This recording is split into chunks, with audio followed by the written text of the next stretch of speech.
অসমের বন্যা পরিস্থিতি কিছুটা উন্নতি হয়েছে, তবে রাজ্যের বিস্তীর্ণ এলাকায় এখনো হাজার হাজার মানুষ জলযন্ত্রণা ভোগ করছেন।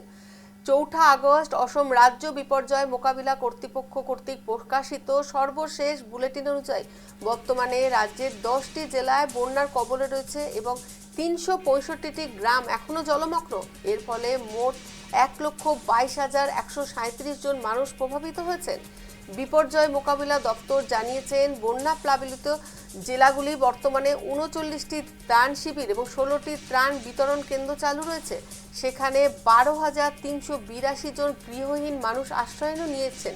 বন্যার জেরে ১৫,৩৪২.৯২ হেক্টর চাষের জমি ক্ষতিগ্রস্ত। বন্যায় রাজ্যের মৃতের সংখ্যা বেড়ে বর্তমানে দাঁড়িয়েছে ৮৯ জনে। অন্যদিকে গুয়াহাটি সহ বিভিন্ন শহরে কৃত্রিম বন্যা পরিস্থিতি কিছুটা উন্নতি হয়েছে। পরিস্থিতি নিয়ন্ত্রণে প্রশাসন ও পুনর্নিবাসনের কাজ চালিয়ে চলেছে। অসমে বন্যা পরিস্থিতি কিছুটা উন্নতি হলেও বিপর্যয়ের লক্ষাধিক মানুষ। রাজ্যের 10টি জেলায় ৩৬৫টি গ্রাম এখনও জলমগ্ন। ৩৯টি ত্রাণ শিবিরে আশ্রয় নিয়েছে ১২,০০০-এরও বেশি মানুষ।